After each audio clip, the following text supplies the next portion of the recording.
Hello to all you Patriots out there in podcast land, and welcome to episode 114 of Canadian Patriot Podcast, the number one TV review podcast in Canada. We're recording on Monday, January 8th, 2018. Hi, I'm Gavin, a greedy business owner, a gun enthusiast, hunter, atheist, CCFR field officer, and host of the Greater Toronto Area chapter of the Tactical Beard Owners Club. I'm Marty, hunter and sports shooter in rural southern Ontario. As always, my name is Andrew. I'm a recovering libertarian, a competitive shooter, and a firearms instructor at Ragnarok Tactical. And we'd love to hear your feedback about the show, so please visit CanadianPatriotPodcast.com/feedback or email us at feedback@CanadianPatriotPodcast.com. The edited version of the show is available on Stitcher and at iTunes. And we'd always love some more 5-star iTunes reviews. Don't worry, I do have a bottle of scotch on the way as per request. So keep those 5-star reviews coming. All right, and as always, you can check out the podcast at facebook.com/Canadian Patriot Podcast or Instagram at instagram.com/Canadian Patriot Podcast. We need your help to support the show. Visit patreon.com/CPP and become a Patreon today. For just one loony an episode, you get an uncensored, better quality audio version of the show, and the more you pledge, the better the rewards are. Before we go into what are we drinking, and that Arrowhead Coffee is owned and operated by Canadian Armed Forces veterans. They love our country, the true North, strong and free, their family and friends. Join Arrowhead Coffee on their hunt for the perfect brew to raise morale and bring that feeling of home to you no matter where you are. A portion of all profits helps Canadian Armed Forces members, veterans, and their families. Gavin, what are you drinking? I am drinking a solitary Knob Creek and Coke Zero this evening because I have an important business meeting with a lawyer tomorrow. So I need to be in tip-top shape. Okay. Yeah, Marty, what are you drinking? Spice Box whiskey and Coke Zero. Now the holidays are over. I'm back on the keto train.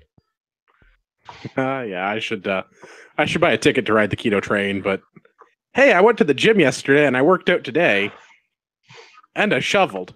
That shit sucks. Well, yeah. So you went to the gym yesterday, but worked out today? You heard the man. Yes. Yes. It was a long time deciding whether or not to do it. Well, I don't know, journey of 1,000 miles is taking the first step or something. I went to the gym. That's the important part. All right. Good work. Do you remember when they used to have those Bud Light commercials with like the dude with the afro and he'd give advice and all of that? So no, sounds pretty racist. It was, but he had this CD that you could get that had some great advice, and one of them was all of life's journeys start with a nap on the couch. So that's words of wisdom. Terrible advice. For anyone that cares at this point, I'm drinking Crown Royal Black because I had some on the counter. So that's racist. There you have it. No, it's robust. Ah, my mistake. I get those words mixed up all the time. You read the label incorrectly, sir. I had the wrong syllable. I don't even remember if it says robust on the label. I forget what it said now. I'm going to assume it does. If it doesn't, it should. Definitely not racist. It is delicious. I'll rate Crown Royal and see if they can change it. Yeah, it is delicious, though. Yeah, it's pretty good. I believe Marty and I let's do the news. Most of a bottle one evening in Picton.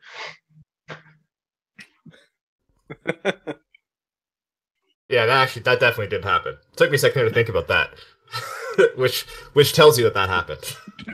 To remember it, like I don't remember drinking a bottle. Like, oh yeah, now I do. Oh yeah. All right, let's do the news. First one is going to be from the Ottawa Citizen. Defense Minister Sajjan committed to Jordanian road building project without knowing the cost. Because why would we bother to learn how much something costs us before we commit to it? Also, why are we building more roads in Jordan? Yeah. Whose idea was this to spend my tax dollars on Jordan? I'll give you one guess.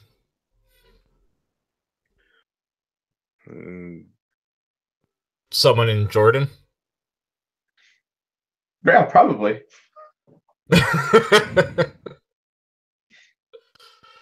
I don't care for this.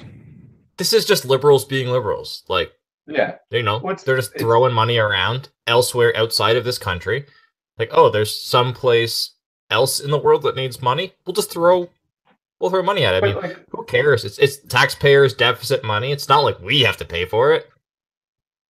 Yeah, I mean, and it's they're double liberaling, if you will, in that they're spending our money and they don't even know how much they're spending before they spend it. Yeah, but who cares? Like, here's the thing, guys. If you don't have enough money to spend, to pay for everything that you've spent money on, you can just use the deficit. It's this cool thing that just pays for everything. Huh. It's in fact not how economics works. No. It's just like a couple decades ago when they used to have these things called checks. So if you didn't have money for something, but you wanted something, you could just write out a piece of paper and they would take that instead of cash. Huh. Oh, so it's the same thing as cash. It's fiat currency.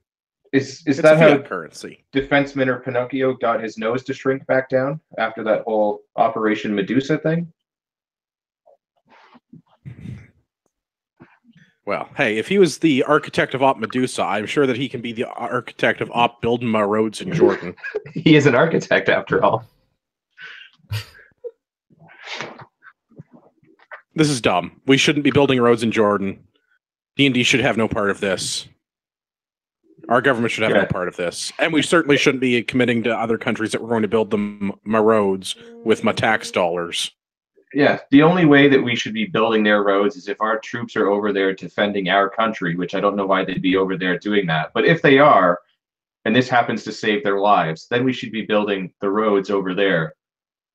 But I don't see how that is happening, so... I'd really be curious to see if somebody were ever put together like the amount of committed spending that's occurred under the local government in Canada versus abroad.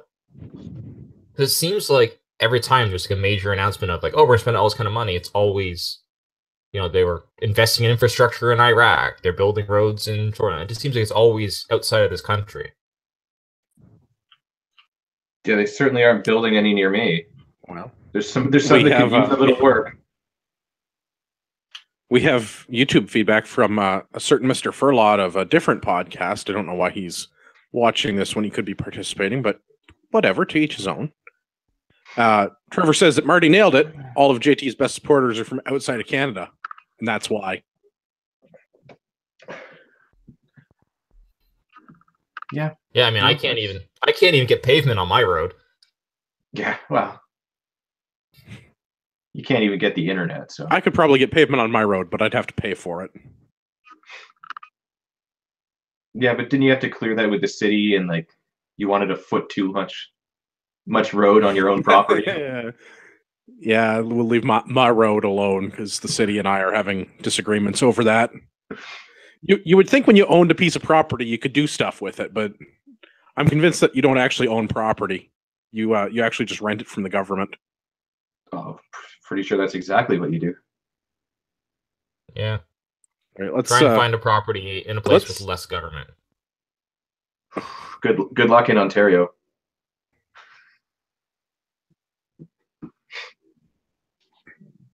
All right, let's do something else. Before we get into the big minimum wage, I want to talk about tips. Just the tips? I don't know. Sunset Grill is raising server tip-out rate to offset raised minimum wage. And then there's another article on the CBC about a restaurant chain in Ottawa called the Clock Tower Pub or whatever it is. I think it's the Clock Tower Pub. It's the Clock Tower group of restaurants. And they're changing their tip-out because of minimum wage. So the way that tip-out works is when you work in an establishment where you collect tips, like a restaurant, the servers give a portion of those tips to other, call them support staff in that restaurant that don't receive tips directly from the customer, but are still responsible for providing services to that customer. Make sense so far? Yeah, pretty straightforward. Pretty straightforward. So different restaurants, different businesses where employees collect tips, because there's a bunch of laws around how tips work in Ontario. There's a defined guideline that each business can set about how tip out works. And typically in the restaurant industry, it's around 4 or 5%. So whatever your bill is, 4 or 5% of that goes back into a pool with all of the other servers and their tips. And that money gets divided out amongst all the people that are staffing the restaurant that are not waiters or waitresses. The issue that's come up now is with the increase in minimum wage going up by $2 an hour, some restaurants like Sunset Grill and the Clock Tower Pub have increased their tip out rates from 4 to 5% or more in some cases, and changed how they distribute them to other staff. So, for example, in Ottawa at the Clock Tower Pub, dishwashers no longer receive tip outs because they got $2 more an hour. So the owners of this restaurant are going to redistribute how the tip out works so that the dishwashers are now getting their $2 an hour extra from minimum wage and not through the tipping, which they were getting before. I thought tip outs were banned anyways. No, there's if a business allows gratuity and it has to be posted, they do, the business owner can also post rules around how tip outs work for their non-tip receiving employees. But the rules have to be posted and has to be the gratuity part has to be viewable by patrons. Like it has to be posted somewhere conspicuous for they can all customers to see. And then there's the a customer lot has about to see this whether or that's not. confusing to me. Yeah. So, and I think this is mostly faulty reporting. Like, these articles are written by people that have never worked in this type of an industry before. Oh yeah, the math on this is completely wrong on the first one. Like the tip out money is, distributed amongst the rest of the staff. There's usually the cook staff and the wait staff and things like that will get, they'll split that tips. But that doesn't affect their salary. It's not like the company takes this money back and then uses that as part of their hourly wage for the other guys. Like they'll get their minimum wage plus they get a percentage of the tips back on top of their hourly wage. Yeah, because their job is important to the server doing a good job, and if the server does a good job, they get a tip, so they should, in theory, get a portion of it because they contribute to that. That's the idea. Yeah.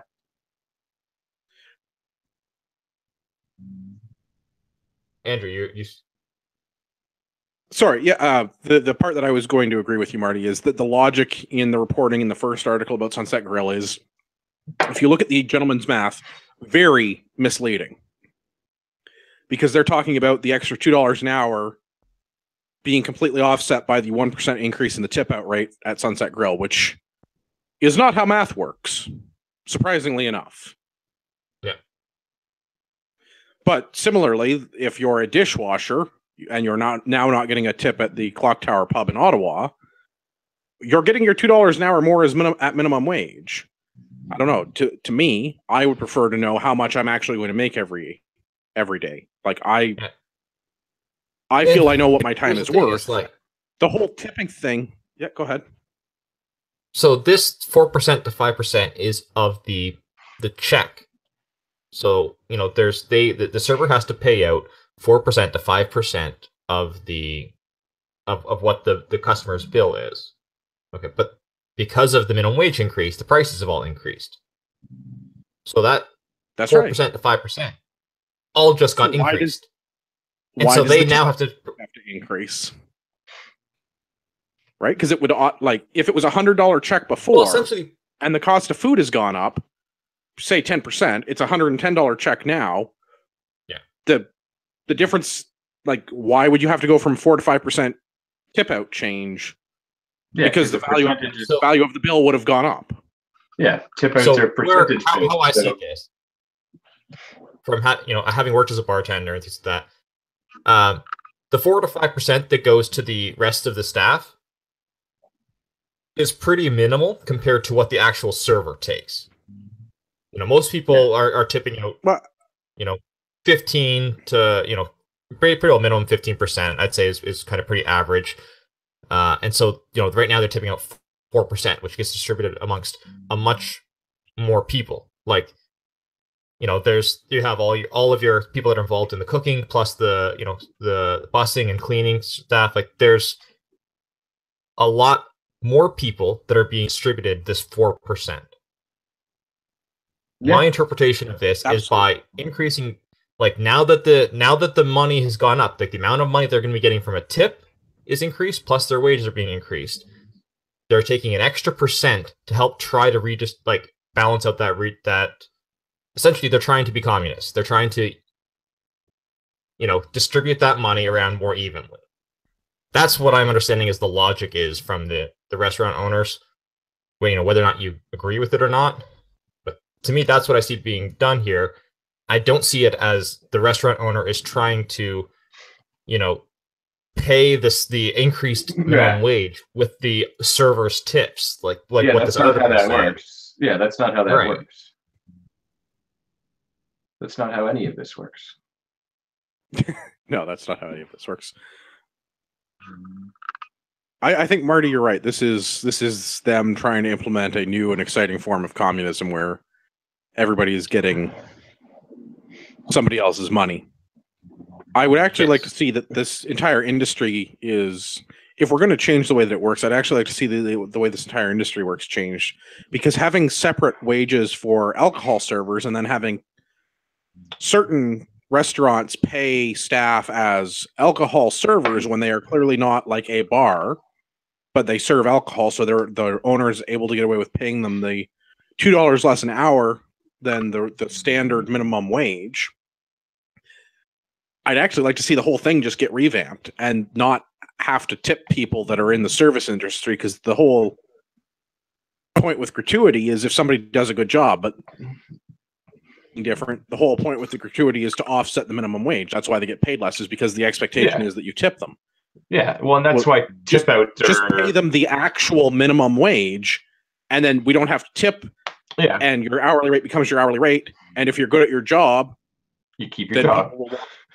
Right? Like that's then it's not up to the whim of the customer as to whether or not you get, because you have to pay your tip out to the restaurant, to the rest of the staff, whether you get tipped or not. So there's no incentive for you. Well, that, and typically the people that you're tipping job out, or not, if you, the people you're tipping out are getting paid more than you. I mean, right, because they're not getting their they're not alcohol server wage. They're getting the actual minimum wage. Yeah, I'd say this. Like, I worked as a bartender, and at that point, what I got paid hourly, I did not care at all. Basically, 100% of my salary came from the tips. Yeah, because I got paid well in tips, and I got paid shit hourly. Like, I didn't care about the hourly in any way whatsoever. No, and it's pretty much everyone that I know that works in that industry that's good at what they do. Their actual wage, that's the part they declare to the government and they pay tax on, and then maybe 5 to 10% of what their actual tips are. And then the rest is just cash in their pocket that they don't ever speak of, and that's how they live their life.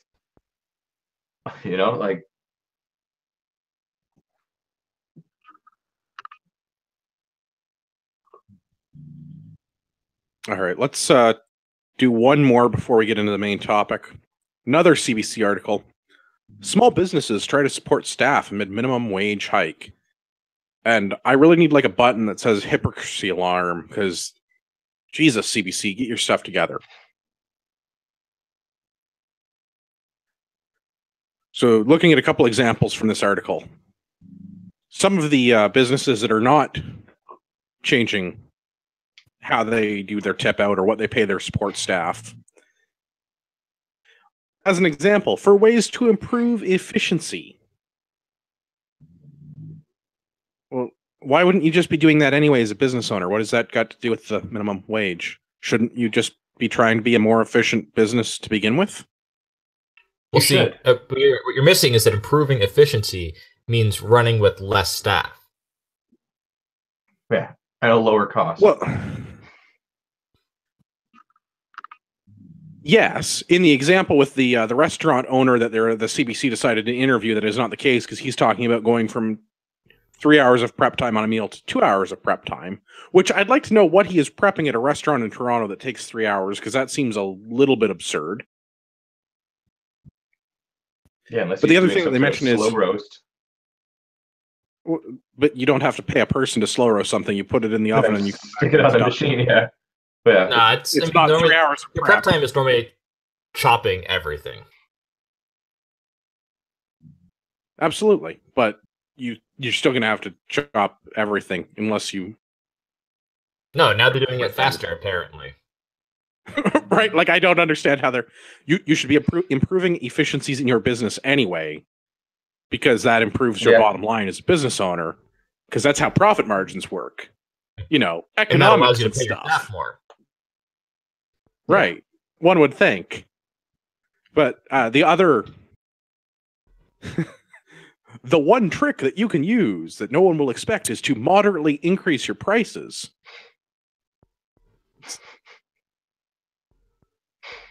That's how you're not passing the costs on to the staff, is you're passing it on to the consumer. So again, the business, your margins don't change. Yeah. If you have to pay your employees 20% more and you charge your customers 20% more, your margin didn't have to be altered for that to work out. So I'm pretty sure that's exactly what we said economics was there, happening. I'm pretty sure that's exactly what we said was going to happen. When did we first talk about this? I don't know. Well, let me ask you guys this. I mean, we all work in very differing industries. Did any of you guys get a 20% increase in your pay? Fun anecdote. No, I got an increase because I'm awesome at my job and my employer wants to keep me around. So I take home an extra $96 a paycheck now. Nice. But after taxes and deductions, I actually take home $56 less than I did before. Not so despite nice. the fact that I got almost $100 more a paycheck, I now take home $50 less than I used to. So by my math, that makes it that I'm actually $150 in the hole now. Well, I think it's worse than that, because every dollar you made now has less buying power. Yep. Absolutely.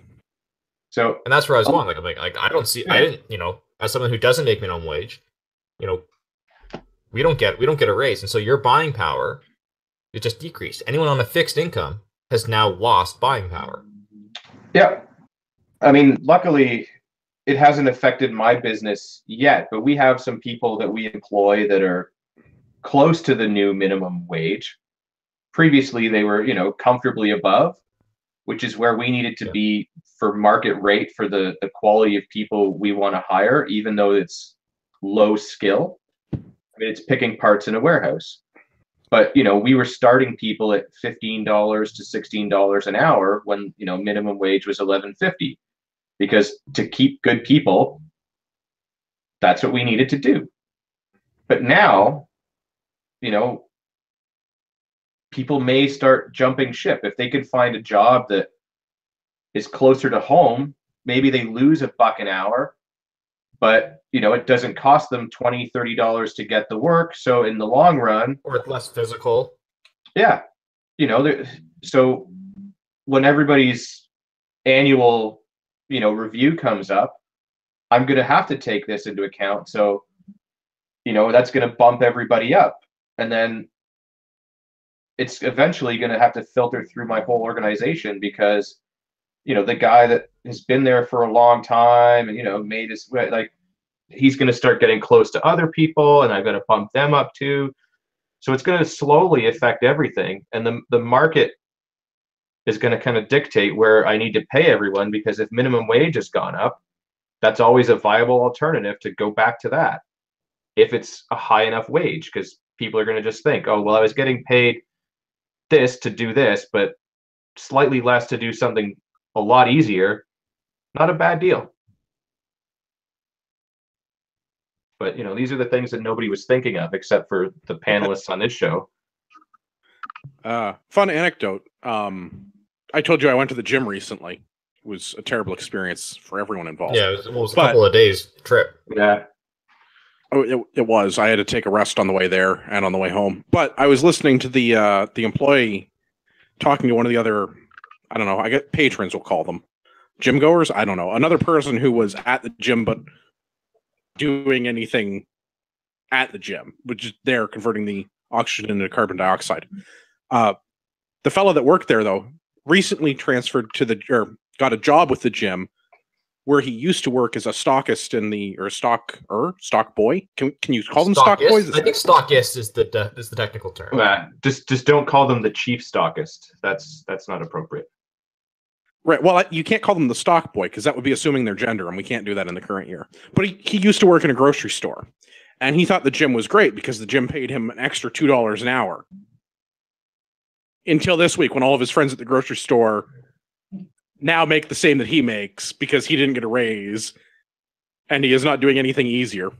So I thought that was pretty funny that the kid at the gym was like, "Oh yeah, the gym is great, except now I get paid the same as what I used to make at my old job." Yeah.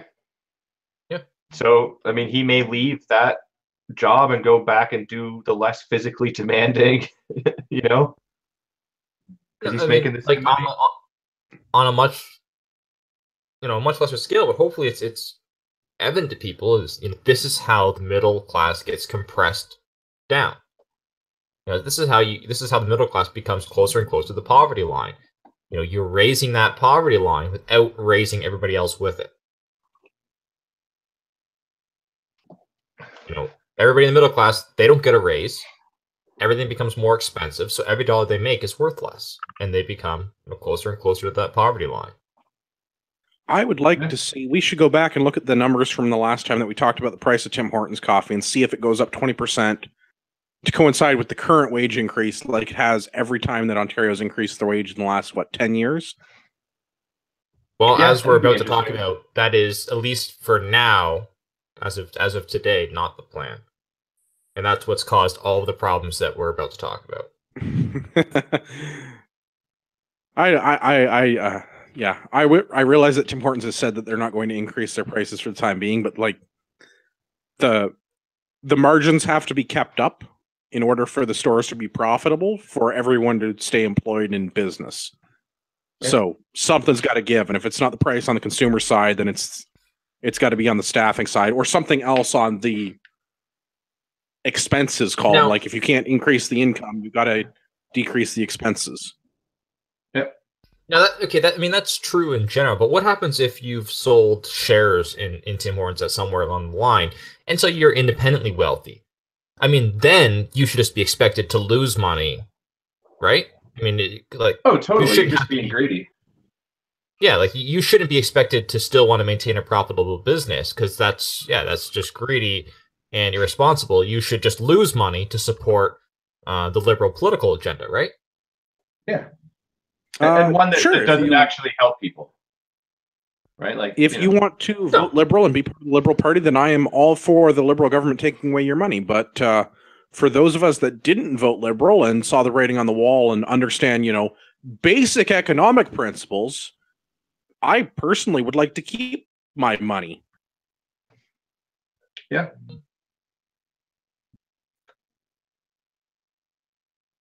But why keep your money when you could keep someone else's? Yeah. I don't know, just off my internet cut out you guys, but yeah, no, just to make one thing clear before we really start tearing this whole thing a new asshole, I don't think anyone on this panel here is saying that people don't deserve to be paid fairly. But who is better to decide who is paid fairly? The government, who can't balance a budget or even legalize marijuana correctly, or the people that create the job and those that willingly accept that level of pay to do said job? No, I'm saying that people don't deserve to be paid fairly. That is exactly how that works. Fair. And No, I can back that up with actual people deserve sound. to be paid fairly. People are not entitled to a living wage. Well, yeah, especially there's a difference there. Yes, if what you're doing, so let's do living wage. You're right. If what you're doing, if you were today decide to say, I'm not coming in tomorrow, I'm leaving this job. If they can replace you with someone that can do your job for the same amount of money, you are being paid fairly. Because that is the going rate for someone who can do your job. Whether or not that's enough that you can, pay for a family of 5 and a house and all that kind of stuff. Oh yeah, that's irregardless. That is a fair wage for that job because that is the going rate for that job.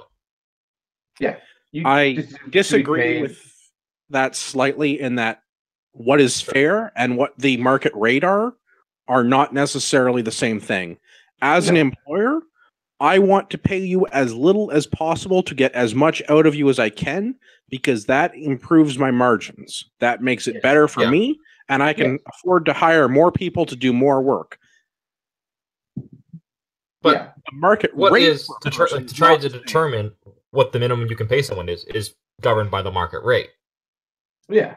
So it is the market rate.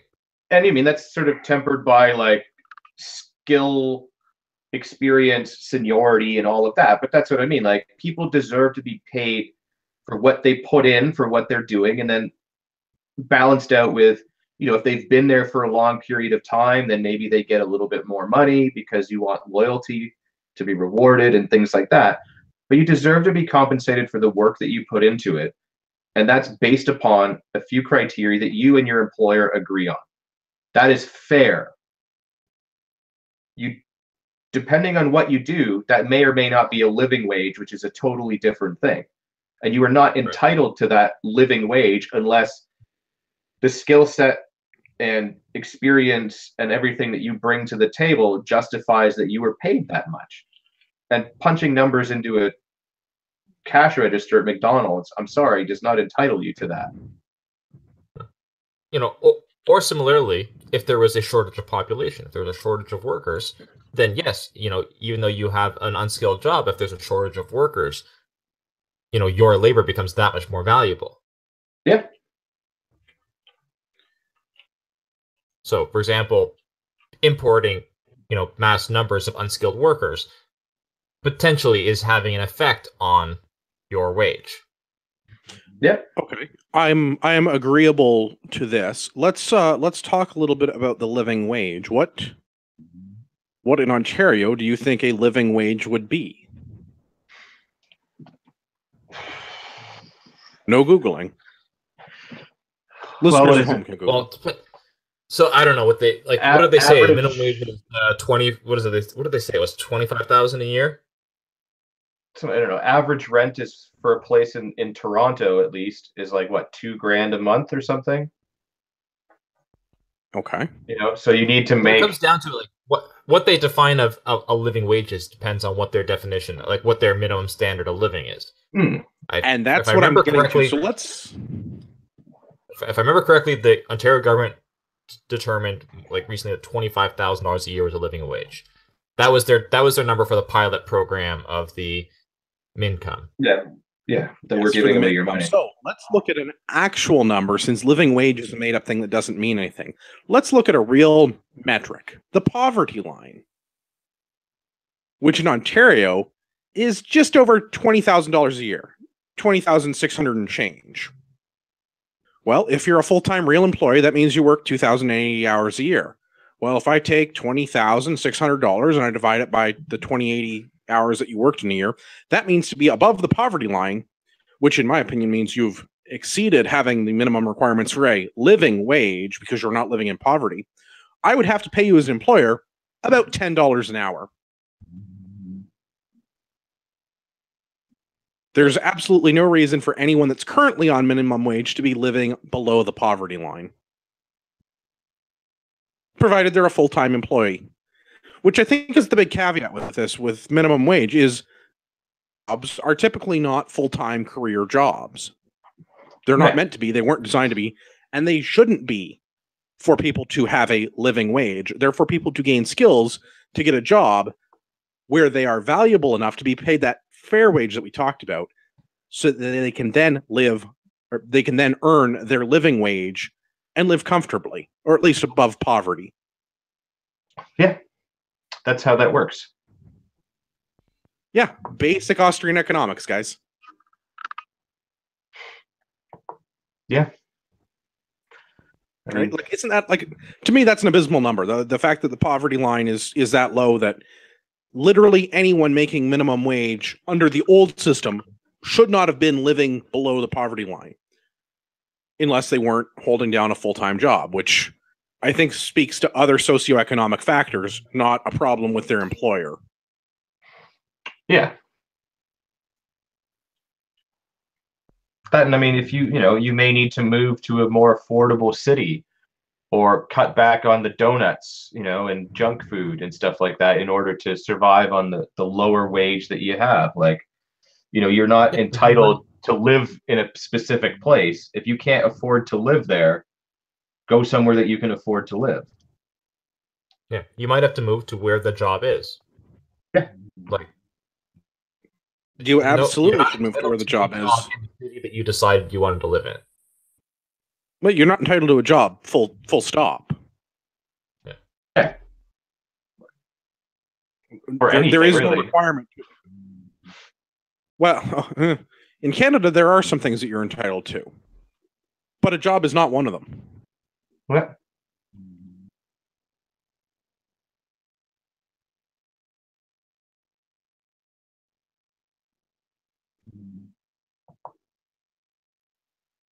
All right, shall we try and dive into the big main topic, which would be pretty much the most Canadian thing ever? We're going to talk about Tim Hortons for like the next 20 minutes. That is pretty Canadian.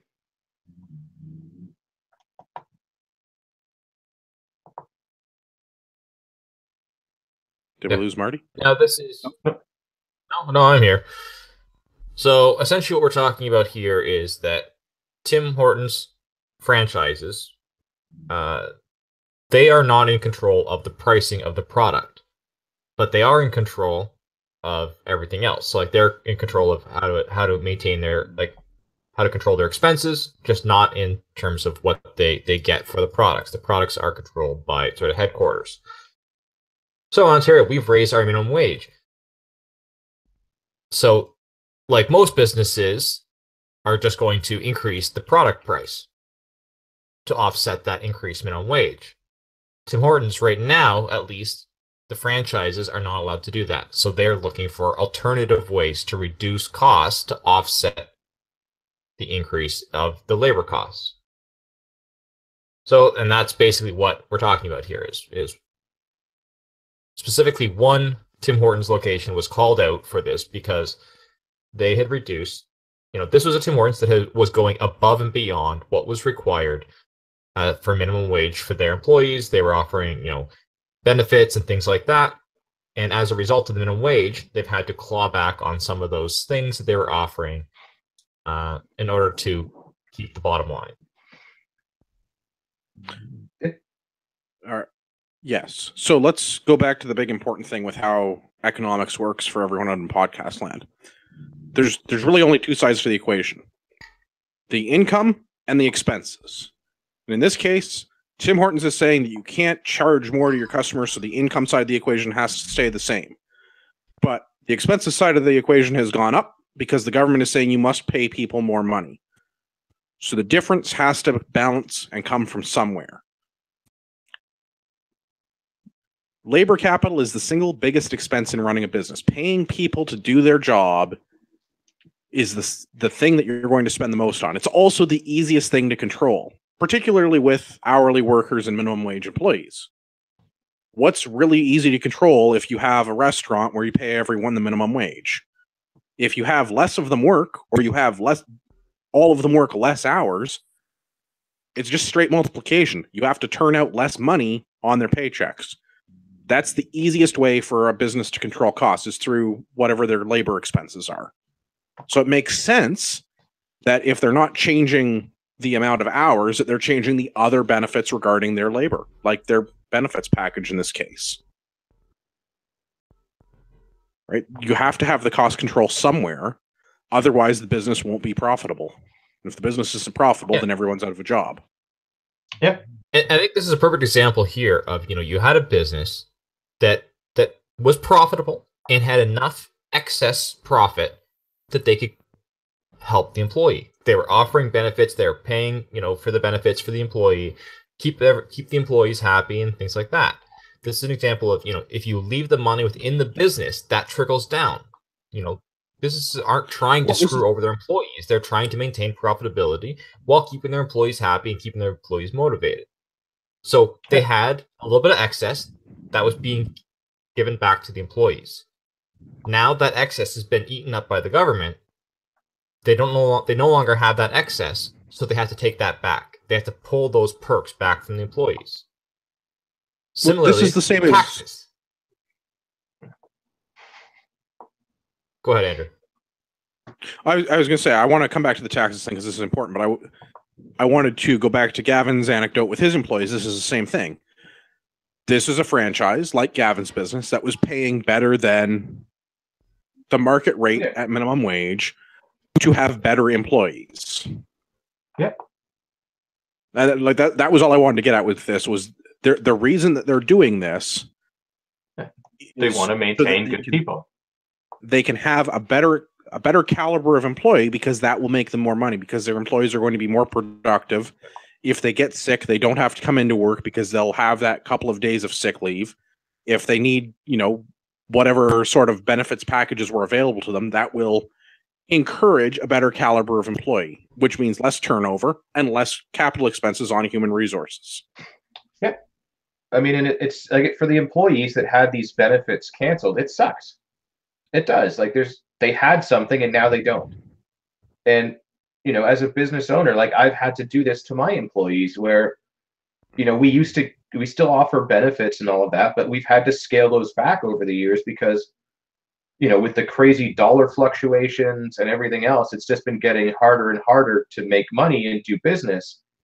And, I need to make money. The company needs to make money. But we also need that buffer zone of, like, there's money sitting in the company to buffer through some hard months or even a hard year where the weather isn't there, because my business is very weather dependent. And, as the owner, I need to think long-term about the business, not short-term. And I've had to make some cuts to the things that I've offered to my employees. And, some of them have made complaints, and I've had to explain it to them and say, look, I get it that it sucks. I'm affected by this too. Like, those benefits things, it's not like everyone, got a cut and I get to keep full. No, I'm cutting mine too. I'm in that same boat, but it needed to be done in order to make the company profitable so that it can continue long term and you can keep your job. I can cut a little bit of everyone's benefits, or I can fire one person. What would you rather me do? All right, Marty, why don't you talk about taxes? So what I was going to comment is, we're talking about, a couple $1 an hour raise on the minimum wage. And you look at the impact this has had. This is, you're hearing stories of people losing their jobs, getting cut back on hours, getting, the benefits cut back, their health benefits and things like that. Just because a small amount of the because the percentage of the profits of the company are now, that they used to have, are now gone. Now, when you think about the fact that, half of the profits of the company are being eaten up in taxes, if the government would just stop wasting all of the money and stop taxing these businesses to death, how much actual benefit would you start seeing to employees, in terms of their benefits, in terms of their salaries and hours and things like that? How much, how much of a positive effect that would have on the companies, as opposed to, moving everybody closer to the minimum wage, and really causing these actual, impacts to these employees. Like, this has such a negative impact, what they've done, versus what could be a positive impact by just cutting back the taxes. Yeah. Well, I think it's worse than just that, because the real benefit, or the real beneficiary in this case, is the government, right? The employees are getting paid more, which means there's more taxes going towards the government. The employees being paid more means that a lot of employees have been moved into a higher tax bracket, which means the government is getting more. The cost of goods is going to go up to offset the increase to the labor costs for the employers, which means the GST collected is going to go up, which means the government gets more. The only real winner in this situation is the government collecting more tax dollars for having done absolutely nothing. Yep. They haven't contributed in any meaningful way. They've just managed to find a way to get more money put into government coffers. Yeah, so I saw somebody that I know post this on Facebook, and I haven't had a chance to actually vet it yet. So potentially this could be fake news, but I'm going to bring it up because this is kind of a critical thing. So at 40 hours, at 11.40, that's $456. After taxes, you take home $307.81, right? After your increase, so at 40 hours, at $14 an hour, you make $560. After taxes, you take home $359.78. So much like Andrew, you are now making less money because you've entered into a new tax bracket. And this was done using the actual government tax calculator, apparently. So it's something that you can all go and check for yourselves. I just haven't had a chance to do that yet. So you're actually making less money. And the budget will balance itself. Yeah. So I'm just going to punch it in. Yeah, the people that, they're claiming to help are not getting helped by this. They're actually going to end up worse off. And like we said before, when you look at, as Andrew mentioned, the price of everything goes up. There's GST, PST on all of those increased prices. So, proportionally, they get more money there. Payroll taxes are going up because payroll has increased. It's funneling a huge amount of money into the government. I know we looked at just the increase before to the $15 an hour. Just in the increase in payroll taxes, I believe, it was enough to offset the basically $4 billion deficit. I think it was. Go back to the podcast where we talked about the increased minimum wage earlier. I forget the exact amount, but it was roughly like $4 billion in Ontario, just in the increase of payroll tax.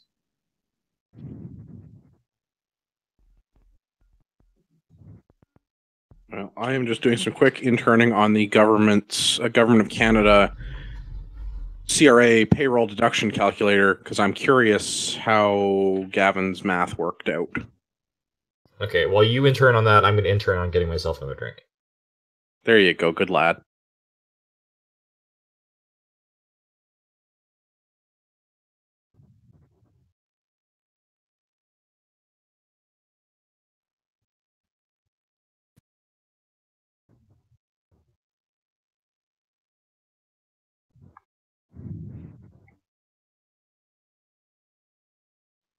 Oh, we lost Gavin. Gavin's back. Yay. Yeah. No, I think my internet just hiccuped.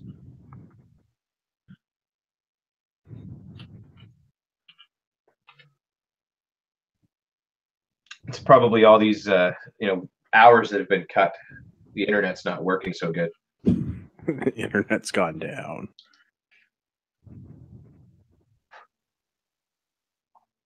Yeah, did you fact check my statement? Is it true? I'm just punching numbers into the CRA calculator right now to see. Because I as much as I don't want this to be true, because then, those people are getting the shaft. I really want this to be true so that people can see this and bring this up and realize that they got screwed, and then come next election, do something about it.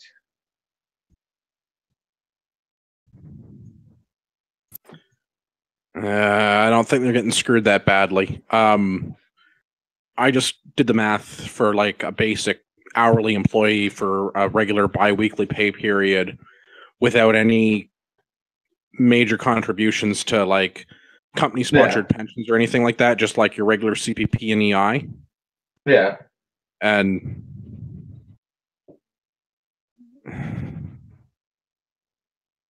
Let me see if I can do this as a percentage increase, because that would be the best way to look at this.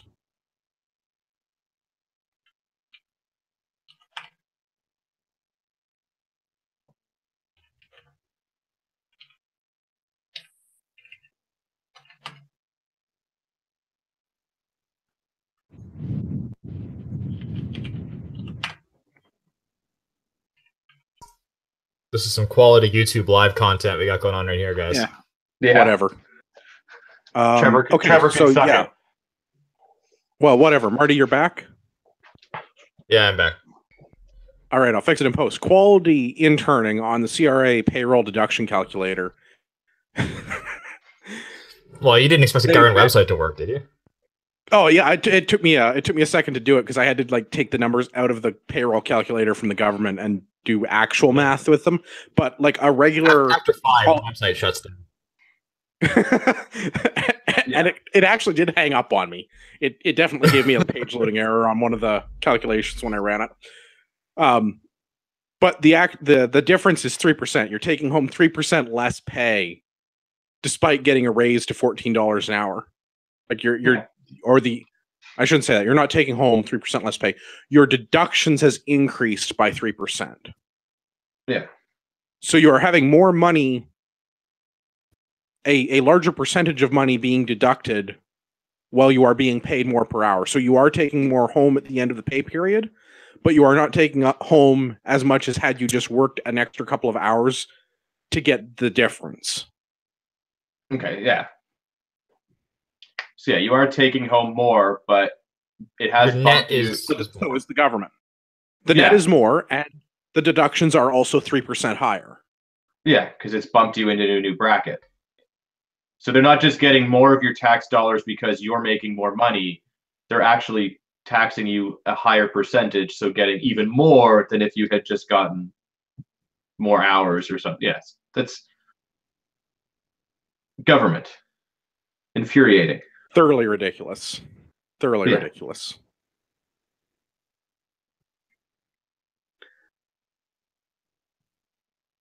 Enraging. Even. How did you guys feel about the remarks by Premier Wynne with regards to calling Tim Hortons franchisees owners bullies for their actions?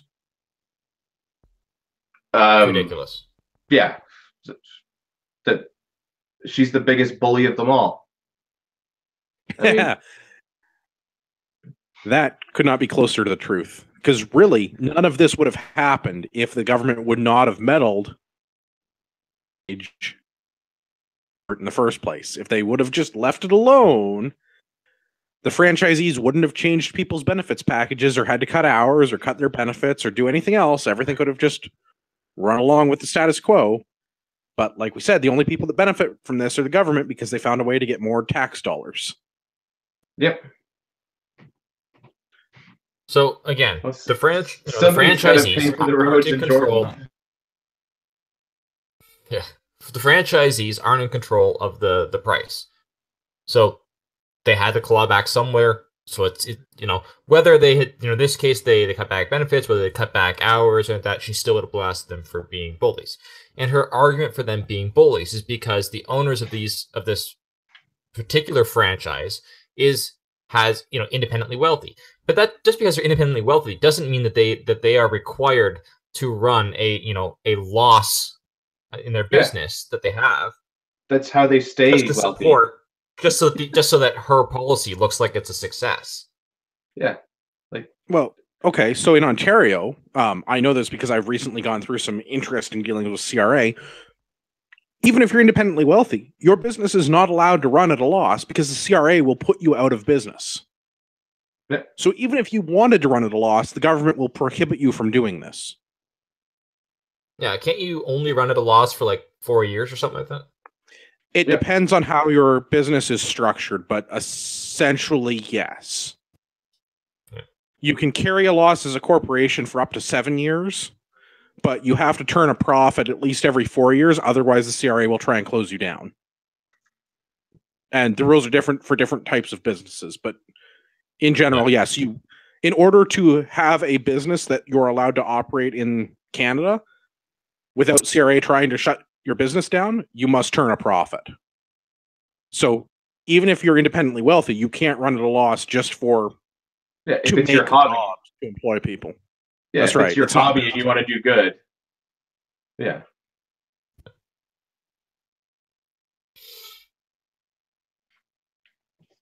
Right, so this is pretty faulty logic on the part of the premier. Like, yeah, well, there was somebody else that I saw should have to lose money. It's an election soundbite. Oh, it's a super election soundbite. Yeah. Somebody else I know is saying that their hours have already been cut. So at the end of it all, they take home the same paycheck that they were previously. Their pay is the same because their hours have been cut, but they're getting paid more. But now their boss has to work harder to make up that difference because he can't afford to pay everyone that more money, but that work still needs to get done. So who has to do it? The owner of the company. The owner. Yeah. Which, that person is not getting any more compensation for that. They're working harder without any more pay. I mean, that's what sucks about being a business owner and why you deserve. That's what I wanted to get to. Yeah, and why you deserve the risk as the business owner. Yeah. Like, if I go out of business, my employees lose their job, and that sucks. I also lose my job. But depending on how well I've insulated my personal finances from my business finances, I could lose my house. I could lose everything and have to declare personal bankruptcy. And a lot of small businesses, their personal finances and the business finances are one and the same. So that's going to affect them. It'll likely affect their spouse too, and possibly their children if they have young children.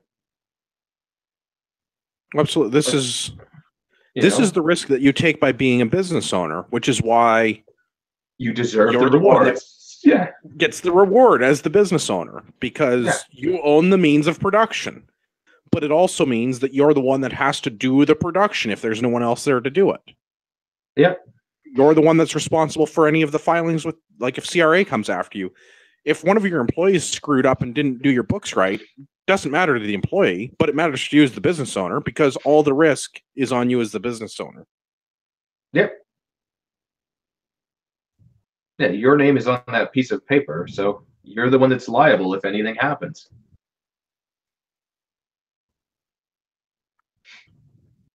But we're just greasy business owners that don't respect those that work for us and just trying to screw them over at every chance we get.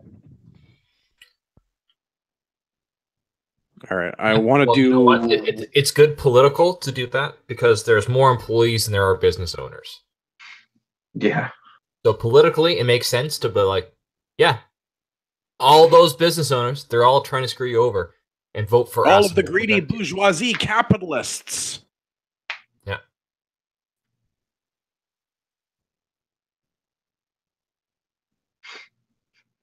The last story that I want to do goes back up to something we were talking about before. It's from the Toronto Star. Yeah, I know we're referencing the Red Star, whatever. Scarborough Tim Hortons workers banned from accepting tips after wage hike. Which there's been a bunch of things about this with the way that tips work with Tim Hortons has been in the news frequently. So certain employees at certain franchises, I understand it, have been told that any extra cash that they're handed must go into the till. They're not allowed to accept tips. What was happening at the majority of franchisee locations, as I understand it, was that any tips or overages were divided up amongst the employees on that shift. You can't do that as a business owner at a business that accepts gratuities, because this goes back to what we said before. The business has to post whether or not their employees are allowed to accept gratuity. If their employees are allowed to accept gratuity, then that money isn't for the business, it's for the employee as to which the gratuity is given, with the exception of how tip outs work and those other things. But that's amongst the employees, and that has to be clearly documented and explained to the employees in advance. It's not something that they can just, change on the fly. It has to be published. Yeah, which is fair. Right. So again, this goes back to what I was saying before. I don't think we should be tipping people because it's not clear where your money goes, and you're not Well, the theory is that you're supposed to tip as a result of getting better service. It's now being used to just offset wages, and it seems that certain franchisees are using it to offset the increase in expenses. So any money that comes in through tipping is now going to the franchisee, and that's being used to offset the cost of the wage increase.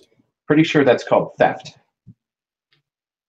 That is in fact theft, and that is in fact illegal. Because if your employees accept gratuity, the gratuity has to go to the employees. So the simple solution in my mind is to just ban gratuity.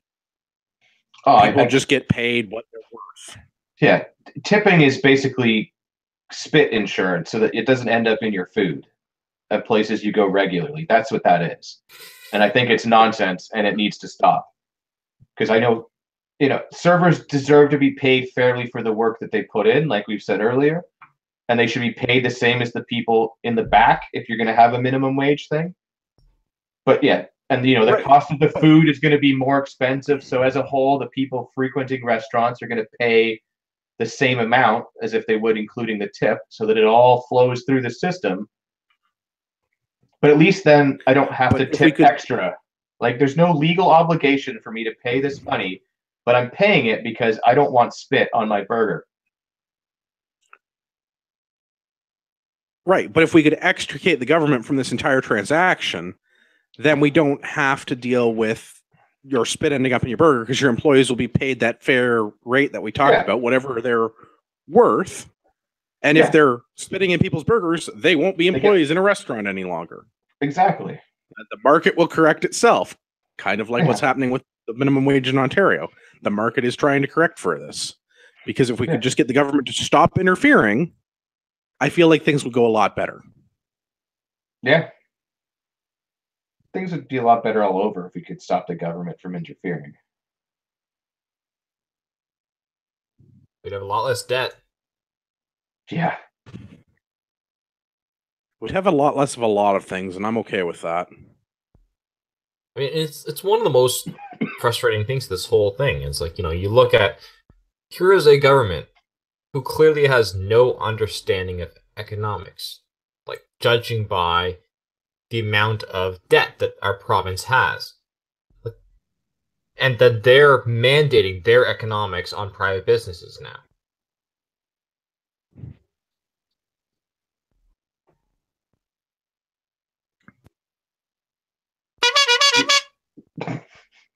Yeah. That's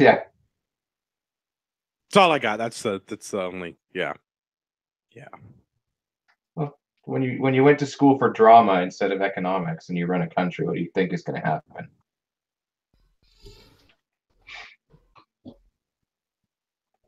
Remember when we used to have comedic episodes that were like funny and light?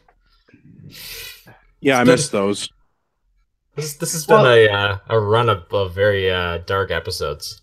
Very black-pilling. Well, it's dark humor. I mean, it's still funny. It's still funny, but in that funny, sad way. Oh, we need Earl to lighten things up. Yes. Okay. I have a lighter conversational topic then. Have you guys seen the No Timmy's Tuesday boycott Tim Hortons thing? Yes. I did hear about this. Yes. Are you gentlemen planning to boycott Tim Hortons? No, I was there this morning on my way. Ordinarily, I would, but I'm going to make an exception and specifically stop at Tim Hortons. I purposely went to Tim Hortons on my way to shoot guns this morning. I have a slightly different approach. All right. If I don't agree with a business's business practices, I don't frequent that business. Isn't that what a boycott is? So that is exactly like what a boycott is, but I was doing it before it was cool, you see. Fair. There are several businesses I don't frequent because of their business practices. That's right. And this is what I hope that more people will start doing, is voting with their dollars. If you don't like what a business is doing, stop spending money there. I don't understand why they're promoting a No Timmy Tuesdays. How about If you don't No like Tim Timmy's at Hortons, all? you just don't go to Tim Hortons. Yeah. What a novel fucking concept. Yeah, for me, like I have nothing against Tim Hortons. Yeah, depending on what product it is of theirs, it's kind of hit or miss. I just wouldn't ordinarily be going, but in this case, I feel like they're being unfairly targeted for sort of essentially acting appropriately and acting reasonably based on the situation. And so I will, try to show my support in a very small way by attending on that specific day. Yeah.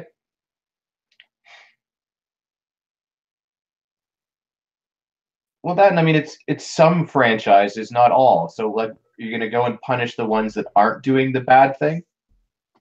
Well, the thing is, I they're hope so. they're all affected by the fact that they can't adjust the prices, so they're all in some way reducing their input costs. Yes. So whether so this one cut back on benefits because they were offering benefits. I think probably likely most of them don't even offer benefits. Yeah. How dare they offer something above and beyond? Yeah. So, other ones are probably going to be cutting back on hours or, whatever they're going to need to do to comply with what our government has mandated them to do. And, and which is ultimately going to impact those workers. Yep.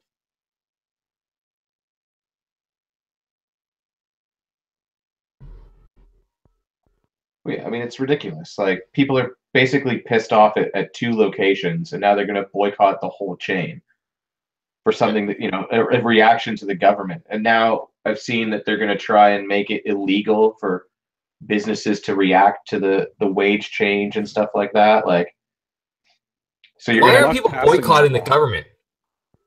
Boycott the government for causing this problem in the first place.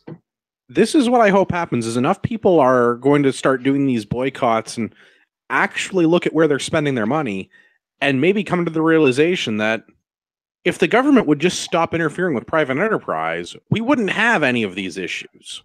Yeah. No. Get and rid guess of the what? whole Everyone can have a raise if the government stopped taxing the businesses to death. Yeah. You get an automatic raise right there. The fact that they're not taking your money. I mean, look what's happened south of us. Reduce the corporate tax rate. People got bonuses. They got, increase to their benefits. They got raises. Yeah. Almost like, It's so funny that those two things are happening at the same time. Like, like if up here. Compare and contrast, anyone? Yeah. Yeah. Like, I know we don't normally go into, we try not to go into the outside of Canada, but, it is just such a stark contrast to what's going on here right now. Yeah. Well, it's so ridiculous. Like, this day and age that if you even mention a tax cut, people look at you like you're just batshit crazy. And you're like, that will never work. Never. And it's like, except that it does every time. It's the one thing, yeah. It's the one thing that's proven to work every single time. Yeah. Like, you have more money in your pocket immediately because less of it is getting taken from you. It doesn't make cost go up. If anything, it usually makes cost go down. So it's win-win as opposed to lose-lose. Like, every single time. You had 8 years in a row where the government spent an additional $1 billion. Made no difference. Yeah. You cut the taxes, huge fucking difference. Yeah. Instantly. Like, yeah, it's almost like businesses that are more profitable reward their employees better. Yeah. Mm-hmm. And if they don't, go work for a different company. You're not entitled to work for any specific company. If you don't like the way they're being treated, go somewhere else. Start your own business. I can say this throughout my entire career, bonuses, raises, whatever that, have always been linked to profitability of the company. As they should be. Yeah. Why would a failing company pay an employee more. That doesn't make sense for the long-term health of the company. Yeah, it's so simple, but I just don't get how people don't understand it. Like, because liberals can't follow basic economics. But it's not even. I mean, yes, that's absolutely true, but it seems like it's not even just liberals that don't seem to understand this. Like there's a bunch of people that are out there going, "Oh, but I make more money now," and it's like, yeah, but no, not really. So here's the question: do you guys honestly think that the liberal politicians don't get this? I think that there are probably some of them that don't get it, but I would say in general, enough well-paid people in government have pointed this out frequently and vigorously enough that they should understand it. Even if they don't understand economics, like the finer points of how economic models work, they should understand in general when economists say, hey, this is going to cost jobs, they should understand that means that there's going to be less people being employed. Like, it's a pretty straightforward fucking thing. Yeah, especially when it's like an organization that's bipartisan. Like, no bias to. What's more important to you? Actually benefiting the economy and actually benefiting the person, or getting votes? Because they're not necessarily one and the same, and I think that's what you're seeing here. That's the problem. I honestly think that they realize that this is going to have a negative impact on the economy. It's going to have a negative impact on the lower and middle class. I think that's fully realized, but they're doing it anyway because it gets them reelected. I would say yes. I think you're right. Liberal politicians probably understand this. Liberal voters don't. Right. Yeah. Exactly. That's my point. Yeah. Well, I don't know that I would. I'm not going to say that all liberal politicians understand that, because some of them may think that if they just raise the minimum wage, then no one will have to live in poverty. Because some of them are pretty fucking stupid. There's always going to be those ideologues.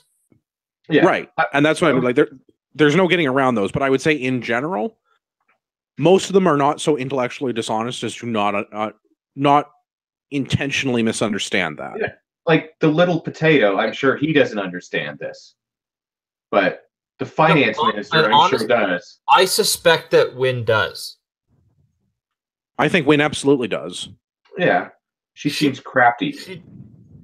Right. She does not, I mean, like, from what I've heard talks about that, as crazy as the things that she says, I do not think that she is clueless. I think that she is, evil, essentially. Malicious. I think you know it. Yeah, this is absolutely malicious. Willingly doing these things. I think that Trudeau is more of the ideologue side of things, where he just has no clue what he's saying or doing. Oh yeah, no. Wynne is a crafty, cunning bitch. Like, similarly, I think of like McKenna. I think you see McKenna, like, she's clearly an ideologue. Like, I get no impression that she has any clue what she's talking about. Climate change Barbie does not, in fact, understand science. But, yeah. Yeah,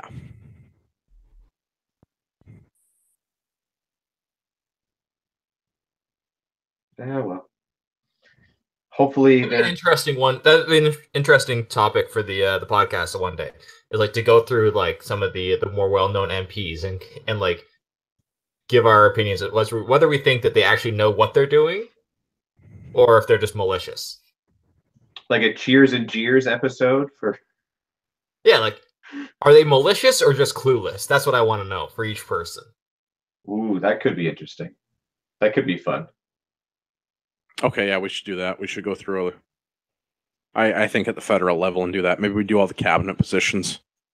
Well, I would say maybe even just like key politicians, like not just cabinet, but key, so that way we're not just focusing on like the left. It's because there's certainly some people on the right or the even further left that I think would be fun to satirize and poke fun at, if you will. Yeah. I'm agreeable to this. All right. Do you guys have any other final comments for the whole minimum wage debacle? I think we've said it all. Like, over and over again, we've said it all. Like, it still just blows my mind that something this simple is so difficult for people to understand. And like everything that we've said that is going to happen has happened, and it's been 8 friggin' days. That's all it took for every single thing we predicted to happen. Yeah, but Right, because it didn't take a prediction. You know what I mean? Like, it was No, but that's right. what Like, it wasn't us predicting. Yeah, that's the problem. Was like, I can read the writing on the wall. This is not a thing that's a prediction. We just like, this is how the economy works. To those that don't know, though, it is. We were gazing into our crystal ball and can read the future. So that's right, liberals. Be scared. We know what's happening next.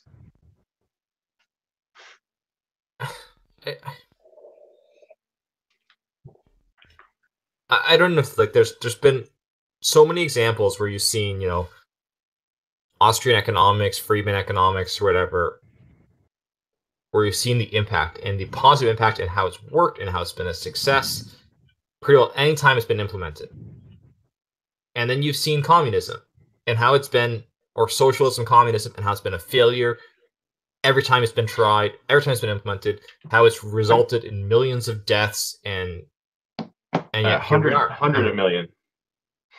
Well, that wasn't real communism. Yeah, no, that's because it didn't work. And it's just like, we have this. Okay, we have something that works every single time we've tried it. We have something that fails every single time we tried it. What do we want to try? Obviously, the thing that fails, so that we can prove everybody wrong when it does work.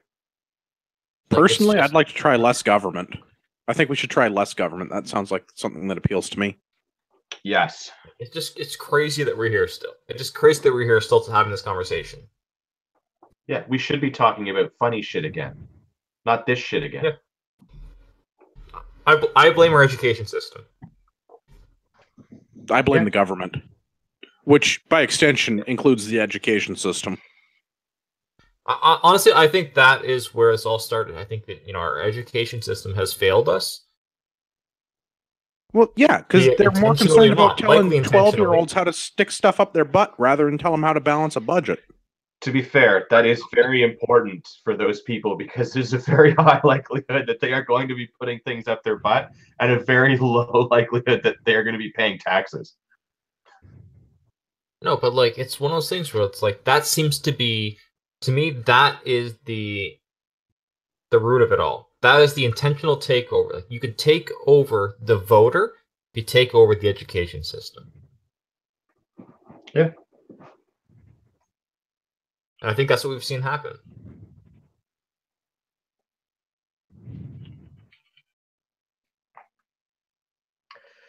Yeah, I just hope, like Andrew said, that people realize that they have the power. They can start voting with their dollars, and hopefully they don't use it to fuck over Tim Hortons, because they're just trying to do something that they should be doing, but they use that to realize that they can affect the government too.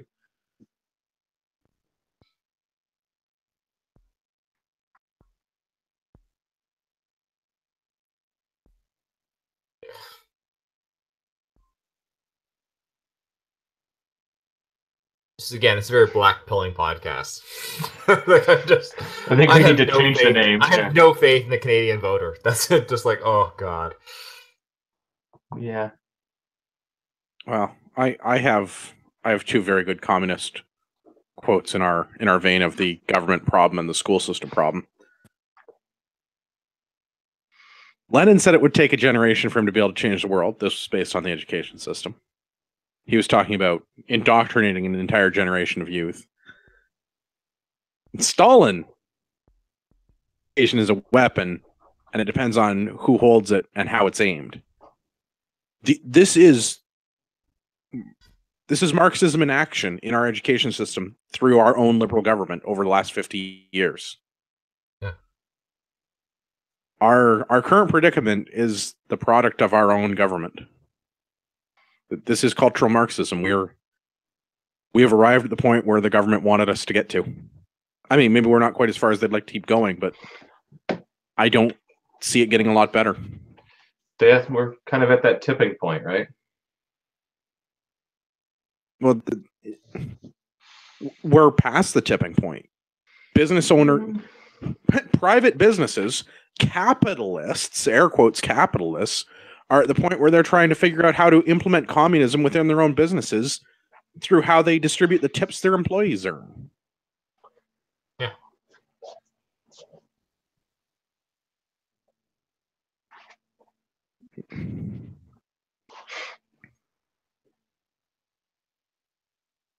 I got nothing else.